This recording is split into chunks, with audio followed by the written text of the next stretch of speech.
पर्दे में रहने दो, पर्दा ना उठाओ, पर्दा जो उठ गया तो भेद खुल जाएगा।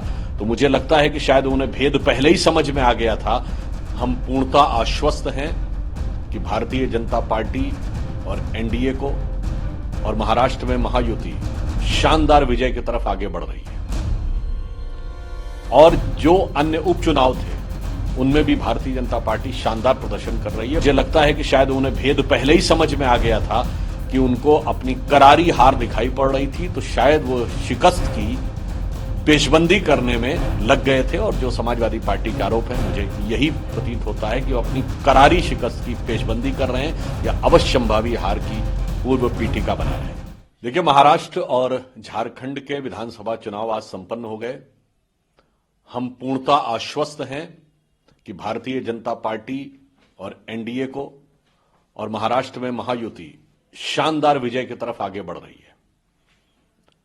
और जो अन्य उपचुनाव थे उनमें भी भारतीय जनता पार्टी शानदार प्रदर्शन कर रही है। उत्तर प्रदेश की जिन 9 सीटों पे चुनाव है, हम यह विश्वास के साथ कह सकते हैं कि मतदान के बाद जो जानकारियां मिली हैं, सभी कयासों से कहीं आगे जाते हुए अभूतपूर्व ढंग से निर्णायक जनादेश इन उपचुनावों में भारतीय जनता पार्टी के पक्ष में आने जा रहा है।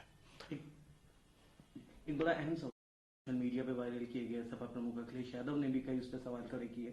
कैसे देखते हैं इन सारी चीजों को, जिस तरह से उन्होंने बताया कि वोटर जो हमारे हैं उनको वोट नहीं डालने दिया गया, इस तरह की तमाम मुझे लगता है कि उन्होंने जिस प्रकार की बातें 1-2 दिन पहले ही कहनी शुरू कर दी थी, अर्थात वोटर आईडी कार्ड के अनुसार पहचान किए बगैर वोट डलवाने का जो प्रयास था, यह दर्शाता है कि कुछ न कुछ उनके इरादे ऐसे थे कि जिसके लिए वो कहा जा सकता है ना, पर्दे में रहने दो, पर्दा ना उठाओ, पर्दा जो उठ गया तो भेद खुल जाएगा।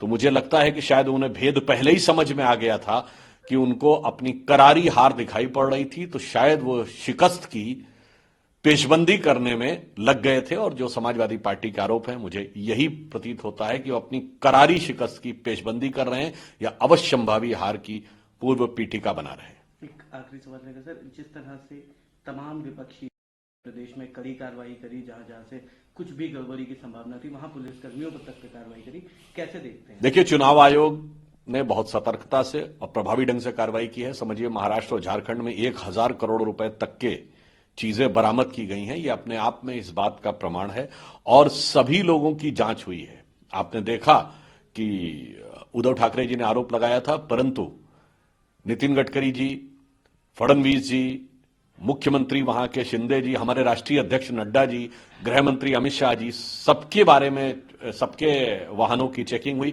तो मुझे लगता है चुनाव आयोग ने जो कार्य किया है उसे ईमानदारी से स्वीकार करना चाहिए। यदि कोई इस प्रकार का आक्षेप लगाता है तो इसका अर्थ होता है कि वो अपनी पराजय के कोई ना कोई बहाने ढूंढ रहा है। एक और बोलना है, जहां तक कल एक पूर्व आईपीएस अधिकारी के द्वारा, जो कि बिटकॉइन के मामले में आरोपी भी रह चुके हैं, उनके द्वारा न्यूज एजेंसीज को दिए गए साक्षात्कार से जो तथ्य प्रकाश में आए हैं, मैं यह कहना चाहूंगा कि यह मामला पूरी तरीके से तकनीकी है।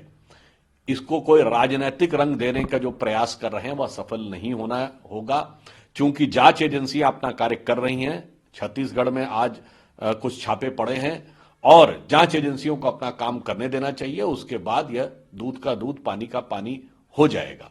मुझे लगता है कि इस प्रकार के गंभीर आरोपों के बारे में जो भी तथ्य प्रकाश में आए हैं, उनकी तथ्यात्मक और विधि सम्मत जांच होनी चाहिए। इसको लेकर यदि कोई राजनीतिक मुद्दा बनाना चाहता है तो मुझे लगता है कि वह जांच को भटकाने या दबाव में लेने, अथवा जो विसिल ब्लोवर्स हैं, अर्थात जिन्होंने इस विषय को उठाया है, उनको दबाव में लेने का यह प्रयास है। झारखंड और महाराष्ट्र चुनाव को लेकर क्या कहेंगे? एग्जिट पोल के नतीजे तो साफ दिख रहे हैं आपको। महाराष्ट्र में एग्जिट पोल कह रहा है नेक टू नेक फाइट, जबकि वहां हम बहुत आगे हैं। जिस तरीके से मराठी वर्सेस गुजराती का नफरत पैदा किया गया, वहां पर लोगों ने शरद पवार जी, राहुल गांधी जी, प्रियंका गांधी जी और उद्धव ठाकरे जी पर भरोसा किया। आप देख लेना अजीत पवार की क्या स्थिति होगी। जिस तरीके से अजीत शरद पवार के परिवार पर व्यक्तिगत हमले किए गए हैं, हमारी बहन पर, ये इससे बड़ा घिनौना हरकत तो कुछ बीजेपी कर ही नहीं सकती। एक बेटी बहन को भी निशाना बनाना अपने सियासत के लिए, भैया इसको चुल्लू भर पानी में डूब के मर जाना चाहिए। मैं बीजेपी और अन्य लोगों से कहूंगा, क्या आपके घर में माँ बहन नहीं है जो आप इस तरह के आरोप लगाते हैं? और झारखंड में इतिहास, झारखंड बनने के बाद दोबारा सरकार किसी की नहीं बनी और झारखंड की जनता ने जवाब दिया गुंडों को। झारखंड की जनता ने जवाब दिया कि हम जल, जंगल, जमीन, ऊर्जा, पानी पर कब्जा नहीं होने देंगे। आदिवासी की राजनीति, संस्कृति नहीं खत्म होने देंगे। झारखंड की माँ, बेटी, बहनों ने भरोसा जताया हेमंत पर, कल्पना पर।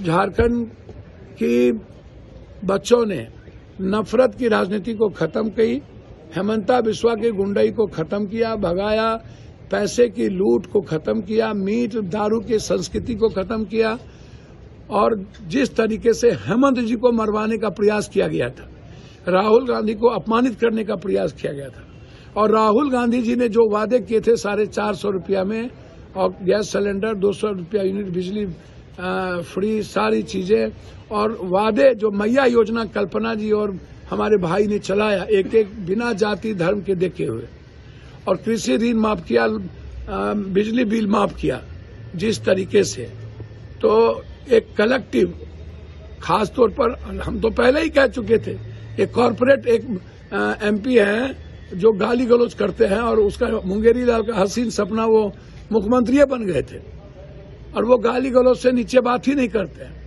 तो मुझे खुशी है कि झारखंड की जनता ने दोबारा, एक परिवार ने अपने परिवार पर भरोसा जताया, विकास पर भरोसा जताया और गुंडों को भगाने की कोशिश की। जवाब जनता ने दिया। हम तो जंगल जंगल घूमे थे ना हो, हम तो मोटरसाइकिल, एक एक चीज, एक एक लोगों को देखे, मिले, हम तो पहले ही जानते थे। हम तो पहले ही, आप मेरा ट्वीट देखो ना, हम तो 4 ट्वीट किए हैं कि हम जीत गए और हम 4 ट्वीट किए हैं कि हम 45 से 50 के बीच जाएंगे। हमारा सर्वे तो 2 बार बदल गया ना, कल 1 घंटा पहले कुछ, 1 घंटा बाद कुछ, तो सर्वे तो बदल दिया 2 घंटे में। 1 घंटा पहले जिता दिया था बीजेपी को, 1 घंटा बाद एक्सिस से लेके सारे लोगों ने कह दिया, जी सब लोगों ने, कि नहीं भाई यहाँ तो हेमंत सोरेन 53 क्रॉस है। तो इसीलिए ये हिंदुस्तान की जनता के बारे में मैं एक बात कह देता हूँ, बीजेपी को लाइक नहीं करती है। यदि वो 20 लाख ईवीएम कहाँ गायब है हम नहीं जानते, ईवीएम न बदला जाए इसके सरकार में और ये बेईमानी न करे, मीट, दारू और अदानी के पैसा का खेल न खेले।